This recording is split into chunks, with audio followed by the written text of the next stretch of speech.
berkembang, kemudian ada aliran-aliran kepercayaan yang kemudian disebut sebagai kebatinan, yang kemudian disebut kejawen itu gitu. Nah ini yang sangat banyak ya. Kalau menurut bukunya di salah satu sikap hidup orang Jawa itu aliran kepercayaan aja ada sekitar 60-an. Nah di religi Jawa ini kuncinya adalah sadar pada diri. Siapa diri?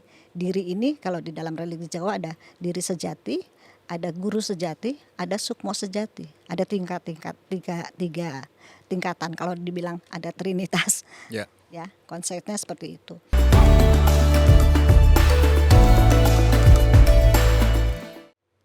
Merdeka, kita berjumpa lagi di podcast Nusantara. Sebagai anak Jawa, saya selalu tertarik dengan kejawen. Apa yang latar belakangi dan mengapa kejawen hari ini menjadi salah satu kepercayaan, proses berpikir yang jauh lebih dalam dan semakin ingin kita ketahui. Saya ingin menggali lebih dalam tentang kejawen atau religi Jawa ini, dan saya senang sekali hari ini saya ditemani oleh Ibu Dr. Turita Indah Setiani. Beliau adalah dosen dari program studi Jawa Fakultas Ilmu Budaya Universitas Indonesia. Ibu Dr. Turita, selamat datang di studio. Terima kasih Mas Arto. Yang akan kita obrolin tentang tadi kejawen ya. Kejawen. Ya, khususnya tentang religi Jawa. Rahayu. Oh, Rahayu. Kejawen selalu dalam konteks kehidupan, ini adalah selamat. Rahayu. Biasanya dibalas seperti apa? Rahayu. Sejak kecil Bapak tuh selalu cerita. Dulu yang kamu kejawen gitu. Nah, saya nggak ngerti itu maksudnya apa. Yang kamu dulu kejawen. Dan menarik hari ini saya bisa bertanya, dan karena begitu banyak sudut pandang yang berbeda ya hari ini tentang kejawen, dan saya justru penasaran dan senang sekali hari ini Ibu bisa hadir. Tapi saya tahu kejawen ini jauh sebelum agama besar masuk ya. Apa makna sesungguhnya dari kejawen dan kapan pertama kali istilah ini diperkenalkan atau dipahami oleh masyarakat Jawa? Iya, kalau sebuah istilah itu sebetulnya kan bergulir begitu saja ya. Penyebutan adanya istilah itu adalah karena ada pengetahuan, ada ilmu pengetahuan, kemudian ada yang menjadikan itu sebagai satu istilah. Dari satu komunitas Jawa umumnya, dan kemudian meluas menjadi masyarakat Jawa, kemudian lebih umum lagi orang Jawa. Lalu kemudian dikenal juga tentang religi Jawa gitu kan. Betul. Nah, kapan itu mulai ada? Ketika menjadi satu istilah, kemudian ada konsep-konsep, pasti ada peristiwanya lebih dulu. Nah, peristiwa-peristiwa ini mulai kapan? Ya mulai adanya orang Jawa. Kapan itu? Tahu nggak? Bisa tahu nggak? Sejak penemuan sejarah atau prasejarah atau akar sejarah sudah ada gitu kan? Nah ini kan perlu ada penelitian sampai sekarang. Apakah sudah ada? Memang tidak ada itu? Belum ada. Infrastruktur, dokumen. Iya, kalau secara naskah-naskah adanya di Jawa kuno gitu kan. Dari Jawa kuno itu jadi sudah mulai sebelum Hindu Buddha misalnya gitu kan, sudah ada akar sejarahnya tentang orang Jawa. Bagaimana kehidupan mereka. Kemudian apakah mereka punya teori-teori tentang kehidupan mereka? Itu tidak ada sama sekali. Jadi itu yang kemudian disebut sebagai Jawa atau kejawaan mereka. Kemudian karena ada berkembang, kemudian ada aliran-aliran kepercayaan yang kemudian disebut sebagai kebatinan, yang kemudian disebut kejawen itu gitu. Nah ini yang sangat banyak ya. Kalau menurut bukunya di salah satu sikap hidup orang Jawa itu aliran kepercayaan aja ada sekitar 60-an. Itu kan. Jadi cukup banyak ya gitu. Ya. Bu, apakah artinya kalau hari ini yang saya pahami sebelum ada agama-agama, ada animisme, ada dinamisme. Apakah kemudian kita bisa mengkotakkan kejawen sebagai salah satu dari spiritualitas animisme, dinamisme tadi? Itu awal ya. Awal belum ada agama, bukan hanya orang Jawa yang mengalami animisme, dinamisme itu gitu ya. Indonesia, bahkan mungkin orang di luar sana. Nah, tapi yang kita kenal kemudian di Indonesia, kemudian orang Jawa, kan Betul. begitu. Itu kenapa begitu? Ini kemudiannya adalah kenapa ada religi Jawa. Jadi Mhm, kenapa ada religi? Religi di sini sifatnya bukan agama betul. dalam konsep yang religion gitu ya, tapi dari kalau secara ilmiahnya re lagore atau le ilagore gitu. Jadi kembali kepada sesuatu. Nah, sesuatu ini apa?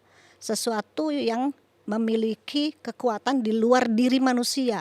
Ya, Kemudian mereka manusia ini mencari kan, apa sih yang kemudian disebut Gusti atau disebut God atau Tuhan dan sebagainya. Mereka mencari Sang dalam Hyang ya. Sang Hyang, kalau disebutnya Sang Hyang Widi, kemudian dewa lah, apapun lah bentuknya yang di luar kekuatan dirinya, Sang Adi Kodrati dan sebagainya. Ya. Nah, ketika ada pohon besar, jangan-jangan ini nih yang memiliki kekuatan.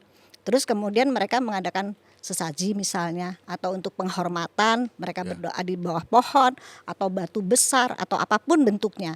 Kemudian mereka melakukan ritual-ritual untuk menghormati yang sifatnya adikodrati itu. Awal mulanya kan seperti itu. Nah, yang kemudian disebut sebagai animisme, dinamisme itu, yang kemudian ada ritual-ritualnya. Ya. Nah, namun ini bisa dijelaskan dalam kehidupan sehari-harinya orang Jawa itu sendiri, secara batin itu memiliki keterkaitan atau keterikatan dengan sesuatu tersebut. Sehingga mereka percaya bahwa apa yang mereka lakukan didasari atau berasal dari sesuatu itu. Nah, orang Jawa kenal krenteking ati. Itu sebagai Artinya? petunjuk untuk krenteking ati itu adalah apa yang muncul, atau kalau bahasa asingnya tuh feeling gitu ya. Tapi bukan hanya sekedar feeling, yang benar-benar kuat. Apakah ada praktik-praktik spiritualitasnya dari masa ke masa? Apakah terjadi perubahan karena sebagai sebuah sudut pandang, pola pikir, nilai-nilai gitu ya? Tentu kan ada semacam ritual-ritual. Kalau di kejawen itu apakah ritual itu berproses menurut waktu atau tetap sama sejak pertama kali Ibu mengenal? Ya macam-macam ya, ritualnya tuh macam-macam, tergantung dari aliran mereka masing-masing. Misalnya berdasarkan penelitiannya Clifford Geertz Hmm, tentang manusia Jawa di Jawa Timur gitu, di satu daerah itu ada perbedaan antara orang Abangan, santri, priai misalnya. ya, Kan mereka punya ritual masing-masing betul. ya. Yang Abangan selamatannya bagaimana, yang santri jelas Ya, karena pasti keislaman. Terus yang priari gimana nih? Nah, mereka ada pengaruh-pengaruh itu, kemudian ada yang tertulis di naskah dan sebagainya. Itu berkembang sesuai dengan keyakinan mereka masing-masing. Sehingga ada juga yang aliran kepercayaan kemudian memiliki seseorang atau tokoh pencari yang kemudian mereka menemukan petunjuk harus melakukan sesuatu misalnya. Nah, itu yang kemudian kita kenal, ada Sumara, ada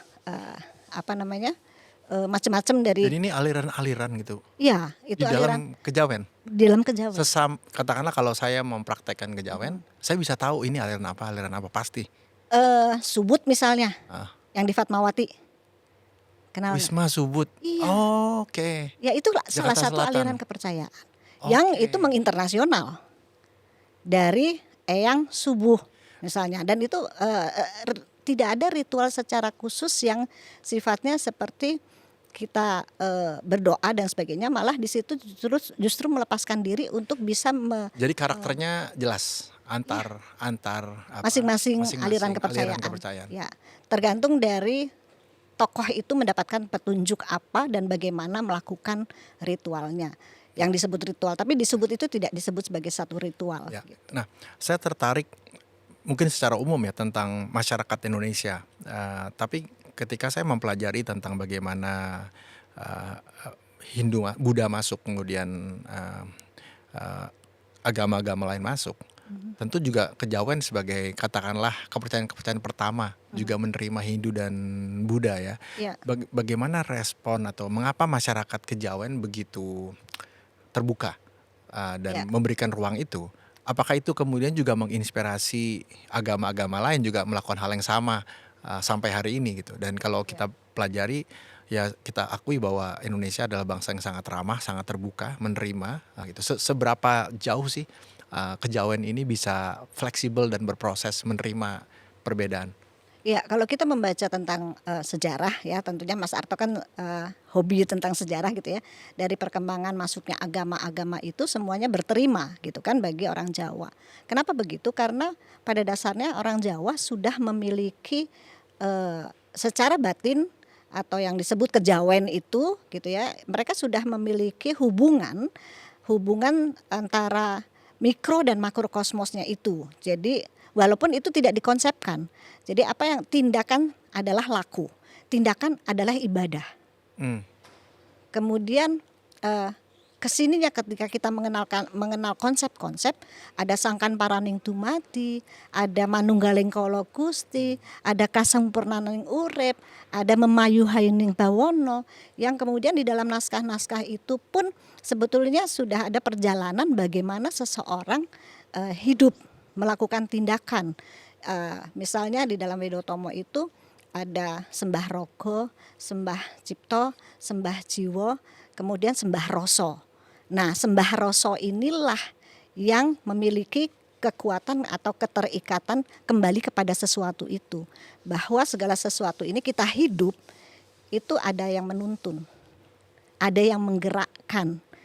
Semua agama arahnya ke sana, kembali kepada sesuatu yang kemudian disebut Tuhan, disebut God, disebut tadi ya Gusti, Sang Hyang Widi, atau kekuatan dewa dan sebagainya. Ya. Itu yang kemudian sangkan paraning dumati itu di sana.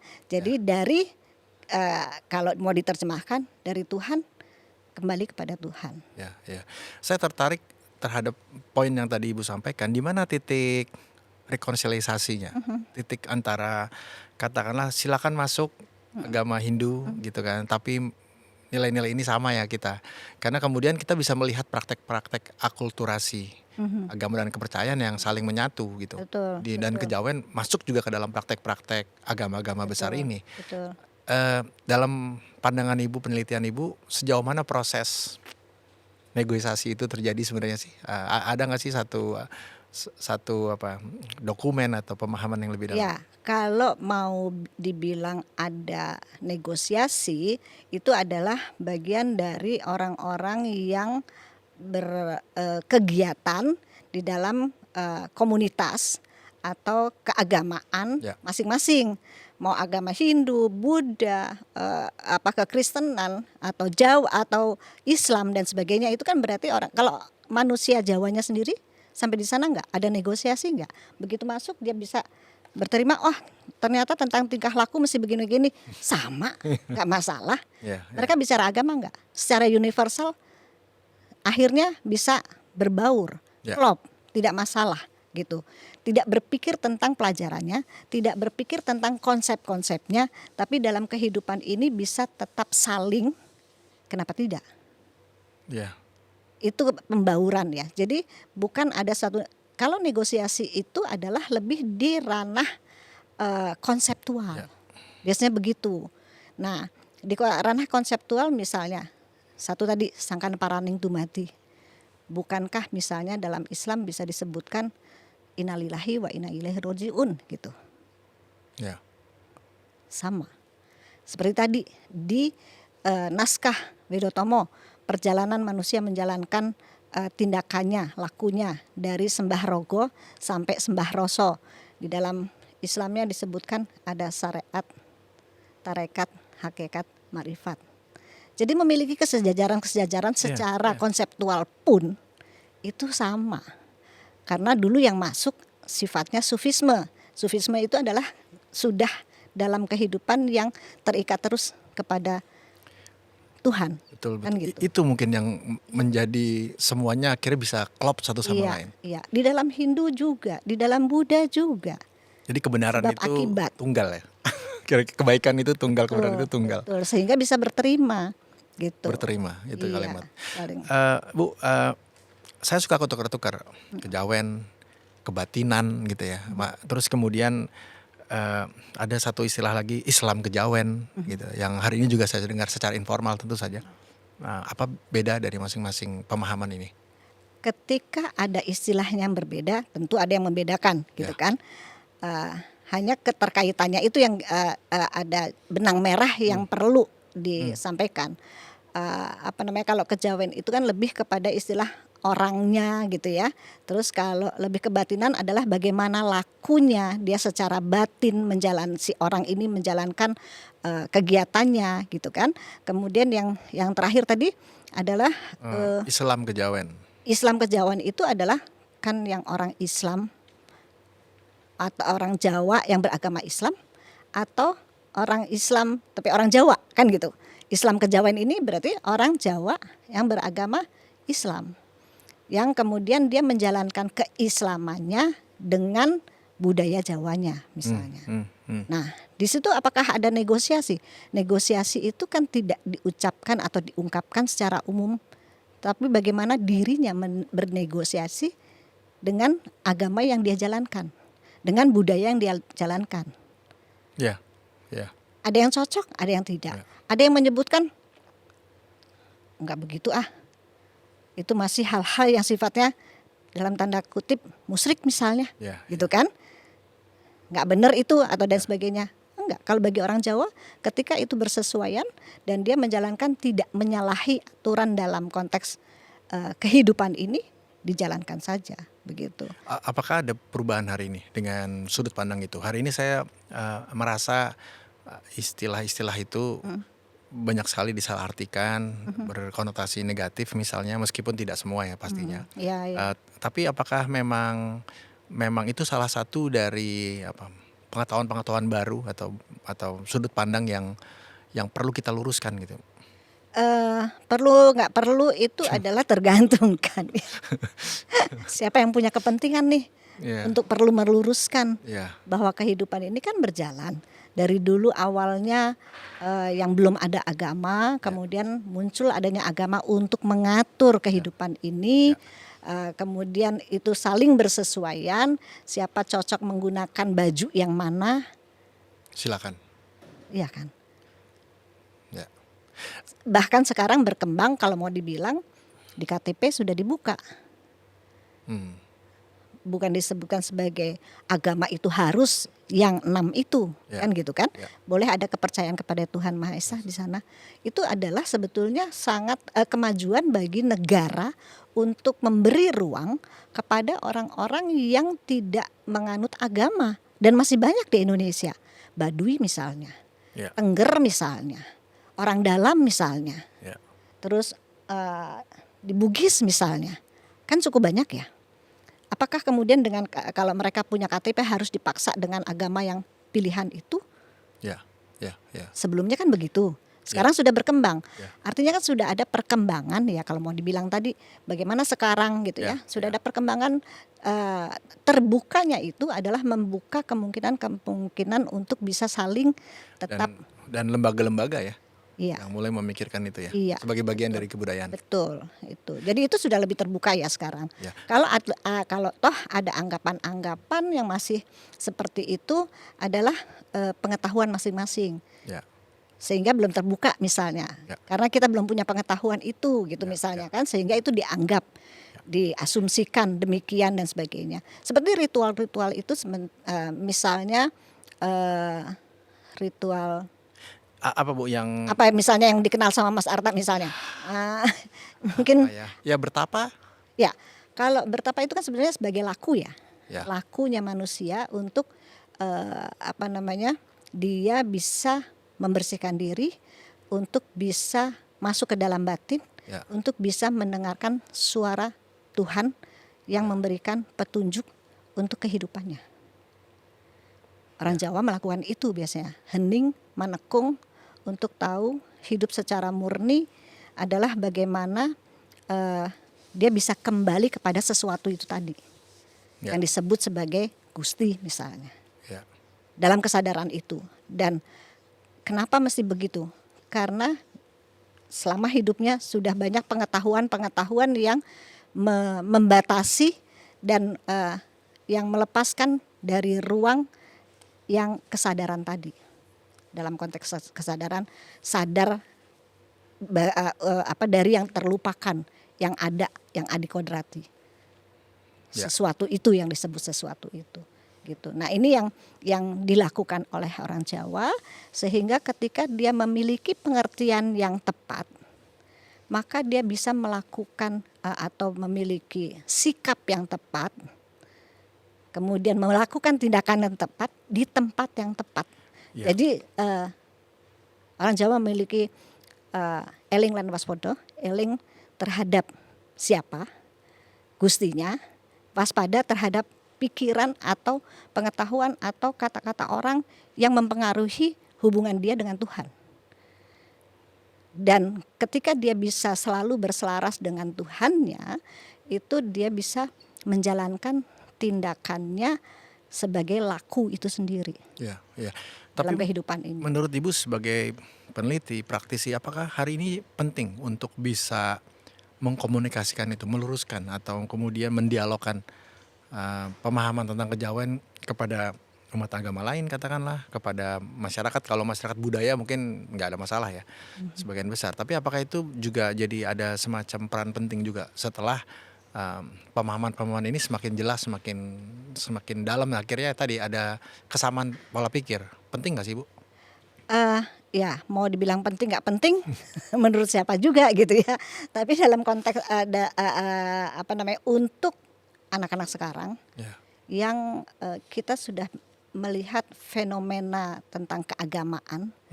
Kita mau bicara keagamaan atau keimanan? Ya.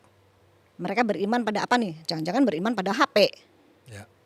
Di sana banyak pengetahuan yang membuat mindset mereka berubah dan semakin jauh dengan sesuatu yang menghidupkan mereka, kan gitu. Nah, namun tidak menutup kemungkinan banyak juga mereka mencari jati dirinya. Terus baju mana sih yang cocok buat saya, kan gitu. Itu pun juga mereka sudah mulai mencari, tapi tidak mau terkungkung misalnya. Ya nggak sih, anak-anak sekarang kan Gen Z kan seperti itu, tidak mau terkungkung, tapi mereka memiliki sesuatu terobosan-terobosan yang dilakukan, sehingga apa yang mereka cari, ruang-ruang ini penting, semacam podcast Nusantara ini misalnya. Itu kan memberikan ruang dari yang misalnya saya tidak kebetulan mengajar mata kuliah religi Jawa, itu kan hanya di kotak satu kelas, satu semester satu kelas sudah. Itu berapa mahasiswanya? PR-nya banyak. Jumlahnya kan cuma tidak lebih dari 50 lah misalnya, atau paling banyak 60 satu semester. Manusia kita berapa banyak? Ini ada kitab-kitabnya nggak sih, Bu?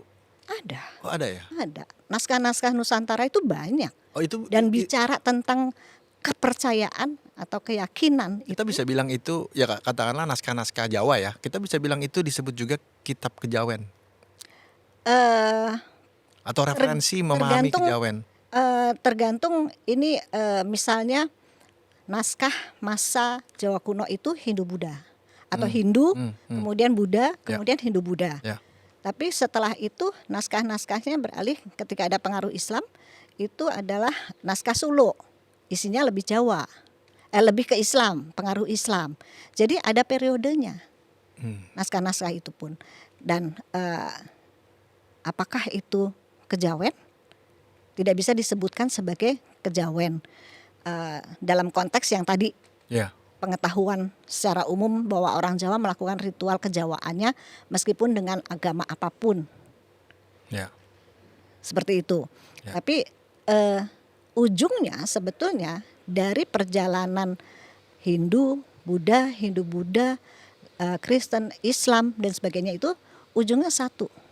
Orang hanya disuruh diam untuk mengenali diri. Yang disebut diri ini siapa? Siapa dirimu?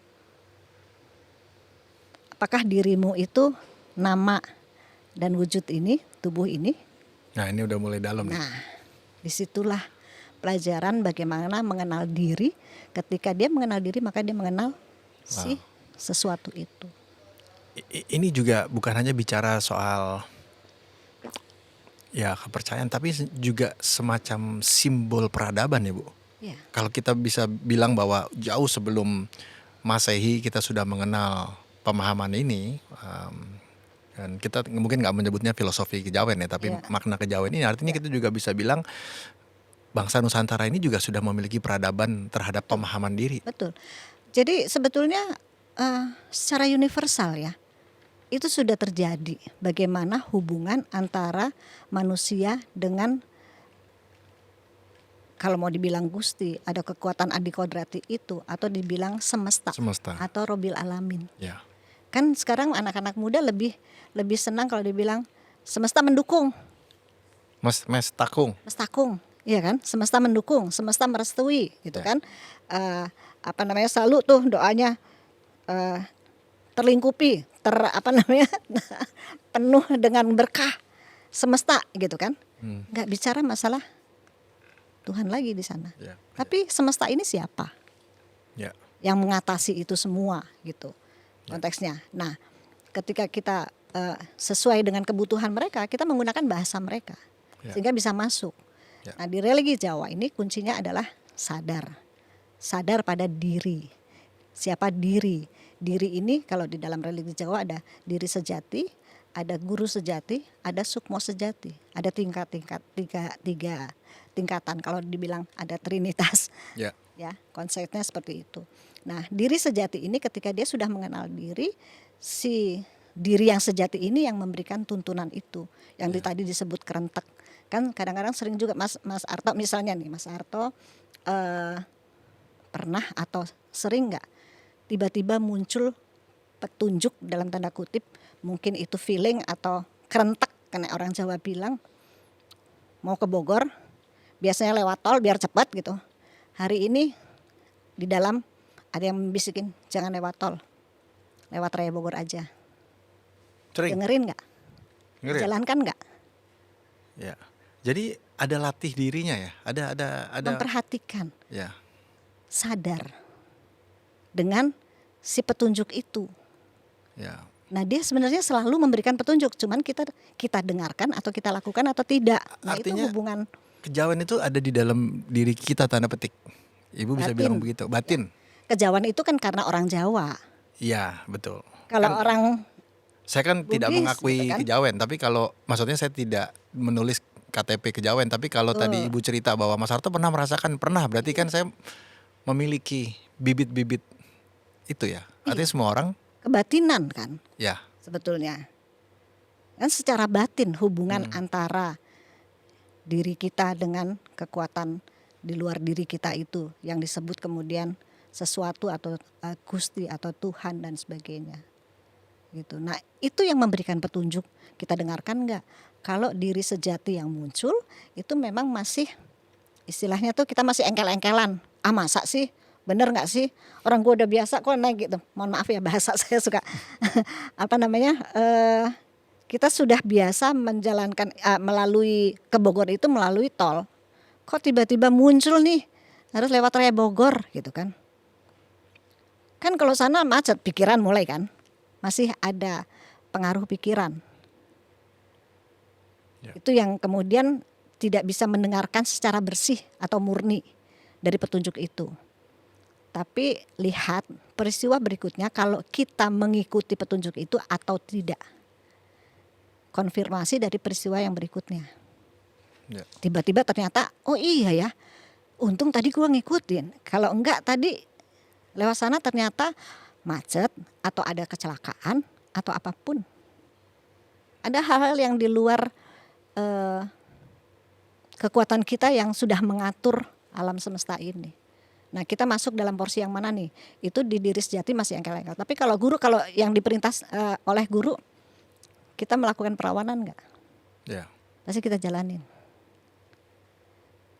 Itu di guru sejati. Dia memberitahunya, kamu mesti begini, begini, begini, begini. Itu udah langsung clear. Saya diperintahkan apa hari ini, melakukan apa. Itu orang Jawa, tahu. Ya. Nah, kemudian yang sukmo sejati itu tidak pakai ngomong tuh, kadang-kadang badan ini langsung digerakkan untuk melakukan tindakan. Ya. Yang kita kadang-kadang juga bingung, bukan aku banget ini gitu kan misalnya. Atau saya biasanya nggak pernah tuh melakukan itu gitu kan. Ya. Itu yang tiba-tiba harus melakukan sesuatu yang Itu yang kadang-kadang orang berpikir jadi klinik atau mistis karena iya, apa sixth sense yang kemudian padahal itu semua bagian dari gerakannya gerakan latih ya. diri. Otomatis kita akan mencapai titik itu ya kalau kita melatih ya. Berproses ya Ya berproses konteksnya ya. ya. Dan itu sebetulnya universal kan. Ya. Kita nggak bicara agama, kita tidak bicara itu kejawen atau itu apapun, karena setelah kita mempelajari bibit-bibit, bukan hanya bibit ya, akar dari tindakan manusia di Nusantara umumnya seperti itu. Ketika dia melakukan tindakan, hubungannya kan ke alam semesta langsung. Manusia itu kan di luar dirinya adalah alam semesta itu Ya. juga, mikro, makro. Ya. Bagaimana kita bisa mempelajari? Kalau dalam Islamnya kita mesti ikro. Ya. Kita membaca peristiwa ketika diberitahu begini, oh ini tanda Tuhan memberikan petunjuk untuk menjalankan sesuatu. Tapi berapa seringkah kita mengikuti itu kan itu ya. Hal-hal yang demikian ini yang kalau mau dibilang mistik, dia yang maha mistik kan. Ya. Mau dibilang gaib, karena dia yang maha gaib. Yang nggak kelihatan kan sebetulnya dibilang gaib gitu kan konteksnya. Nah ini yang mau dibilang meluruskan, bukan meluruskan karena itu sebetulnya sudah ada kan. Ya. Hanya mengingatkan saja konteksnya sifatnya di sini sharing untuk pengetahuan tersebut gitu. Bu, kayak ruatan, ziarah, terus kemudian praktek-praktek sesajen, dupa. Bagaimana kejawen melihat dari sudut pandang tersebut dan apakah maknanya tetap sama dalam konteks tradisi ya hari ini? Iya, kalau ritual-ritual tersebut itu kan sebetulnya tujuannya untuk selamatan ya. Keselamatan kalau tadi dibilang sesaji dan sebagainya itu kan menyajikan untuk keselamatan, atau kalau dalam bahasa ilmiahnya negosiasi antara kehidupan dirinya dengan lingkungan hidup, baik yang terlihat maupun yang tidak terlihat, baik yang bernama maupun yang tidak bernama, gitu kan, itu ada dalam kehidupan ini gitu. Itu masih dipercaya dalam konteks itu. Namun pada dasarnya itu punya makna masing-masing sebetulnya. Punya makna sesaji itu kan lebih menyajikan atau sesaji untuk umumnya, karena itu turun temurun juga, tidak terjelaskan tidak terjelaskan secara simboliknya atau dibuka maknanya, sehingga orang hanya melakukan ritualnya saja tanpa memahami isi dari makna apa yang dilakukan. Seperti ziarah kubur itu kan juga untuk menghormati leluhur atau mendoakan dan sebagainya ya. Ini yang mendoakan siapa? Yang didoakan siapa? Kalau dan biasanya nama yang disebut, sementara nama dengan jasad saja sudah terpisah. Kan ini punya makna. Ya. Jadi untuk memberikan sesaji dan sebagainya, penghormatan kepada leluhur yang disebut leluhur ini yang mana? Leluhur yang bernama sampai yang maha memiliki nama, konteksnya kan gitu panjang ya. Jadi kalau disebut sholawat dan sebagainya kan bukan hanya gitu. Ini kan panjang sekali, biasanya disebutkan gitu. Ya. Nah ujungnya leluhur itu adalah milik si maha yang luhur. Ini pemaknaan ini kalau kita ambil gunting, potong, kan langsung aja ya. Adanya di mana yang luhur itu misalnya. Tapi sebagai ritual tetap dilakukan, tidak masalah sebagai tradisi. Hanya bisa memahami apa yang dilakukan itu sehingga lebih dekat. Bukan hanya yang di luar, tapi juga yang di dalam. Itu bagian dari laku meditasi dalam kehidupan sehari-hari yang belum disadari. Ya. Konteksnya seperti itu. Ketika ditarik kemudian jauh lebih luas sebagai religi wisata mungkin ya, sebagai sebuah Wisata tradisi, religi. wisata religi sebagai sebuah tradisi. Dalam sudut pandang itu Ya. sebagai praktisi peneliti sah-sah saja menurut Ibu? Sah-sah aja. Oke-oke aja. Karena itu kan bagian perjalanan yang bersangkutan. Tidak melukai kesakralan dari ritual itu. Masalah kesakralan ini kan pribadi ya sifatnya. Dia melakukan itu sebagai wisata atau mau memperoleh pelajaran. Ya, Sementara di dalam pelajarannya kita harus membaca tanda. ya, Ketika kita diperjalankan dalam perjalanan wisata itu, kita mendapatkan pelajaran apa nih? Kalau disebutkan dalam pembelajaran ini kan apa secara batinnya itu luar dalam gitu ya. Kalau orang Jawa itu lahir dan batin, pelajaran apa untuk yang batin? Yang lahiriah kita udah tahu, perjalanan, ziarah, melakukan ritual dan sebagainya. Tapi dari ritual-ritual itu secara batin apa yang kita dapat? ya. Bagaimana hubungan langsung kepada Gusti itu sendiri? Ya. Itu konteksnya. Saya juga mendengar Ibu menginisiasikan tentang sebuah komunitas spiritual ya, Urban Spiritual Indonesia. Ya. Apa itu dan apa yang ingin dituju oleh komunitas ini, Bu? Kalau dibilang dituju, tujuannya karena awalnya itu adalah kami berkumpul bersama teman-teman anak muda bahkan. Ya urban ya? Kayaknya yang paling tua saya ya, anak-anak urban gitu ya di kota Jakarta ini yang metropolitan. Ternyata mereka ada satu bentuk bentuk pencarian kegiatan atau pencarian diri atau memang itu sebagai satu gaya hidup, entahlah ya, berkumpul. Kemudian saya punya guru yang membimbing saya untuk meditasi gitu dari tahun 2007. Ketika itu sebetulnya karena memang saya sakit gitu ya, kemudian dikenalkan dengan meditasi kesehatan. Tapi kemudian berkembang ke meditasi yang teman-teman yuk kita meditasi bareng bersama. Kemudian menggali lebih dalam tentang meditasi ini yang disebut Urban Spiritual Indonesia, spiritual tanpa ritual. Ritualnya hanya duduk diam. Jadi kegiatannya Jumat malam itu Meditasi bersama. bermeditasi. Iya, meditasi Berapa bersama. lama? Kemudian kita sharing. Umumnya 1 jam. Dari mulai sampai selesai. Iya, 1 jam itu duduk diam. Wow, buat orang urban nggak mudah. Betul. Kemudian kita sharingkan. Ya, Masuk ke kedalaman, tentunya sampai ke kesadaran diri itu tadi, pengenalan diri, kemudian bagaimana ketika kita sudah sadar diri, kemudian aplikasi dalam kehidupan, bagaimana berselaras dengan semesta, dan semuanya itu terjadi ketika semuanya bisa berselaras dengan semesta. Kehidupan itu adalah mengalir begitu saja ya, dengan peran masing-masing.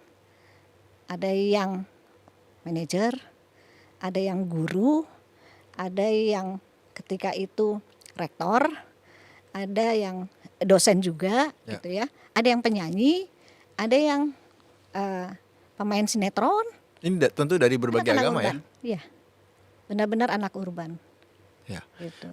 Ada meditasi bulan purnama. Purnama. Oh Apa ya, sekarang ini memang sedang bergiat atau diminta untuk dari komunitas Makara yang ada di Makara Art Center itu di Universitas Indonesia. Saya diminta untuk di bagian acara majelis nyala purnama itu, nyala purnama tentunya karena ada bulan purnama yang menyala gitu kan. Di setiap bulannya diminta untuk mengantarkan bagian akhir acara adalah dengan meditasi. Nah, meditasi ini mengikuti tematik dari majelis nyala purnama itu karena tergantung dari momen di bulan itu ada kegiatan apa nih, misalnya ada tentang kepahlawanan, misalnya Hari Pahlawan, Ya. Terus itu disesuaikan, terus bagaimana seseorang bisa menjadi pahlawan bagi dirinya, meditasi lebih ke arah itu. Jadi kalau mamanya pahlawan itu kan berjuang di luar ya, yang di luar orang dan sebagainya. Termasuk petani juga disebut sebagai pahlawan tanpa tanda jasa gitu kan, Ya. guru dan sebagainya gitu. Tapi bagaimana seseorang, kalau meditasi ini lebih mengajak, yuk bagaimana seseorang bisa berjuang atau menjadi pahlawan bagi dirinya. Kita tidak mungkin mengubah orang lain tanpa kita bisa mengubah diri kita sendiri. Kita tidak bisa memperjuangkan orang lain kalau kita tidak berjuang untuk diri kita sendiri. Nah, meditasi ini sifatnya di bagian akhir adalah untuk bersesuaian dengan itu. Misalnya juga pada saat hari pangan gitu ya. Tentu secara budaya yang dibahas berkaitan dengan masalah pangan. Ya. Tapi bagaimana meditasi ini bisa bersesuaian dengan itu, karena dalam meditasi ini dan sinar bulan purnama itu memberikan cahayanya, maka nyala purnama itu bisa menyala terus dalam kehidupan sehari-hari manusia. Dia dengan hari pangan misalnya bagaimana bersesuaian dengan kesehatan, makan yang dikonsumsi bersesuaian dengan kondisi tubuh kita masing-masing. Karena sebetulnya misalnya lidah kita, Mas Arto sering nggak merasakan kok tiba-tiba saya kepengen makan asin ya, tiba-tiba saya pengen makan pedas ya, atau yang manis-manis. Pernah nggak mengalami itu? Pernah. Nah, ketika mengalami itu sebetulnya warning dari organ dalam kita. Dia sudah memberitahu, misalnya yang pedas itu sebetulnya organ paru teriak butuh asupan yang pedas untuk menyeimbangkan. Yang manis dari lambung. Kemudian yang yang pahit atau yang asin itu ginjal. Jadi sebetulnya rasa ini ada kaitannya dengan itu. Nah, ketika hari pangan, meditasi ini dijelaskan untuk meditasi kesehatannya. Ya, ya. Dari asupan makannya bisa bersesuaian. Dan sebetulnya bulan purnama itu kan punya energi yang luar biasa. Air laut aja pasang, ya kan? Tumbuh-tumbuhan dan tanaman. Nah, hanya di sini ada dua sisi pengetahuan yang menyatakan positif, ada yang menyatakan negatif. Ya. Konteksnya di sana, Ya, seperti ya. itu. Sama seperti Feng Shui, jadi ada semacam scientific ya, ada semacam keilmiahan dalam Betul, setiap proses betul. itu yang sebenarnya kalau digali lebih dalam ya ada penjelasan karena neuron, karena otak kita Betul. merespon syaraf dan Betul. semua hormon-hormon itu ya. Iya, betul. Dan itu semuanya ada di naskah. Ada di naskah. Gitu. Jadi kenapa saya mau mengikuti atau meditasi bulan purnama itu, karena kalau udah ada di naskah itu kan berarti sudah tertulis. Kalau udah tertulis itu kan berarti ada konsepnya. Kalau ada konsep itu kan berarti sebetulnya ada realitasnya sebelumnya. Ya. Dan kalau sampai tertulis itu berarti realitas itu kan baik, positif sifatnya. Ya. Itu kan, sehingga ya udah jalankan saja. Ya. Saya hanya sebagai sharing, ayo bersama, kebersamaan itu ada ketika energi ini berkumpul semuanya semakin positif dengan pikiran-pikiran positif, maka sekeliling itu minimal energi positif itu terjadi. Apakah ada ujungnya, Bu, dengan mempelajari ini atau katakanlah mendalami naskah-naskah ini? Sebenarnya ada ujungnya nggak sih? Ujung dari naskah-naskah ini? Ujungnya dari naskah-naskah ini, kalau dalam pembelajaran religi Jawa atau yang dikenal oleh orang-orang Jawa, sejatine ora ana apa-apa, sing ana duduk. Sebenarnya nggak ada apa-apa. Yang ada ini bukan. Jadi yang iya yang mana? Paham ya? Ya. Ini nggak perlu dibuka kan? Belajar aja nanti, Ya. menggali lebih dalam gitu. Ya, ya. Tapi itu bisa dibuka kunci itu. Itu sebagai kunci. Ujungnya adalah di situ. Sejatinya orang apa-apa, saya ngono duduk. Ya, saya pernah mendengar itu sih. Tentang ya akhirnya semua ini adalah kembali lagi pada satu dan Gitu. ya. Itu. Ya. Terima kasih, hari ini saya jadi belajar juga mendalami lebih dalam tasawuf lokal ya. Iya, Sebutnya gitu ya. tasawuf lokal betul. Ya, dan mudah-mudahan ini bisa menjadi em, cara agar kita bisa melihat diri kita lebih utuh tadi Ibu sampaikan, dan tentu dari sudut pandang budaya kita menyadari betapa kayanya kita akan Iya, peradaban itu ya, betul, pengetahuan itu. betul. Dan kalau di Jawa ini dengan sejatine ora ana apa-apa sing ana duduk, sebetulnya ujungnya dari apa yang harus dilakukan atau tidak ada harus sebetulnya, apa yang dilakukan oleh orang Jawa itu sebagai ibadah atau laku adalah tindakan adalah laku itu dengan bener lan pener, bukan hanya kebenaran. Bener lan pener, benar dan tepat.